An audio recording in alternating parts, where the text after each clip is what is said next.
বাংলাদেশ জাতীয় দলে হাবিয়ার কাবরেরার চাকরি এবার শেষ, তাকে আর রাখছে না বাফুফে। তো নেক্সট ম্যাচের পরে একটা ডিসিশন নিতেই হবে, কেননা এই সিন্ডিকেট কোচের জন্য বাংলাদেশ আজ এশিয়ান কাপ থেকে ছিটকে গিয়েছে।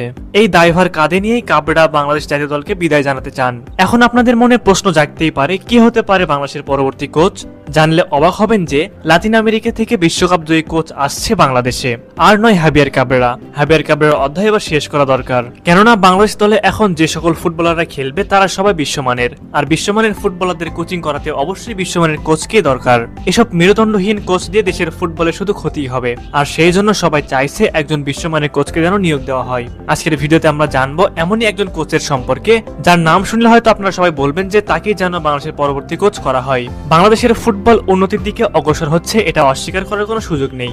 আর এই উন্নতির অন্যতম প্রধান কারণ হলো হামজা চৌধুরী, সুমিত সোম, জায়ান আহমেদ, ফাহমিদুলদের মতো ফুটবলারদের জাতীয় দলে নিয়ে আসা। তবে শুধু ভালো ফুটবলার দিয়ে দেশের ফুটবলের উন্নতি করা সম্ভব নয়। ভালো ফুটবলারের পাশাপাশি দরকার একজন ভালো ফুটবল কোচ, যেই কোচ দলের মধ্যে একটি মেলবন্ধন তৈরি করবে, যে মেলবন্ধনই হবে বাংলাদেশের ভালো করার অন্যতম একটি আত্মবিশ্বাস।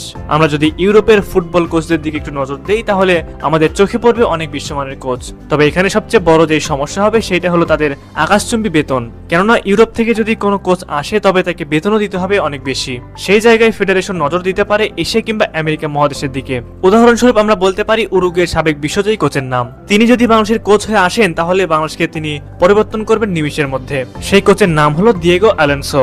দিয়েগো বর্তমানে কোনো দলের সাথে চুক্তিবদ্ধ নেই। সে যে মানের কোচ, সেই তুলনায় তার বেতন অনেক কম। 2022 সালে বিশ্বকাপে উরুগুয়ে ন্যাশনাল টিমে কাভানি আর লুইস সুয়ারেজের দলের হেড কোচ ছিলেন তিনি। তার ক্যারিয়ারে তিনি অনেক বড় বড় দলে কোচিং করিয়েছেন। তাকে যদি একটা দীর্ঘমেয়াদী ভিশন দেখানো যেত বাংলাদেশের ফুটবল উন্নয়ন নিয়ে, তাহলে এই কোচকে রাজি করানো খুব সহজ হয়ে যেত। বাংলাদেশের ফুটবল অন্তত এশিয়ান লেভেলে যদি ভালো করতে চায় তাহলে এই ধরনের কোচকেই লাগবে। এমন অনেক উদাহরণ আছে যেখানে ফুটবল খেলায় একজন কোচই পুরো দলকে 360 ডিগ্রি পাল্টে দিয়েছে।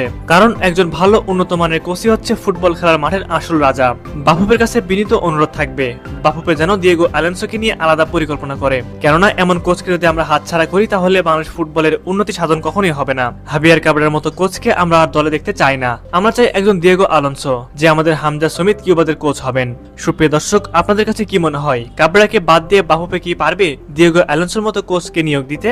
অবশ্যই এই বিষয়ে আপনারা কি ভাবছেন তা আমাদের কমেন্ট করে জানাবেন।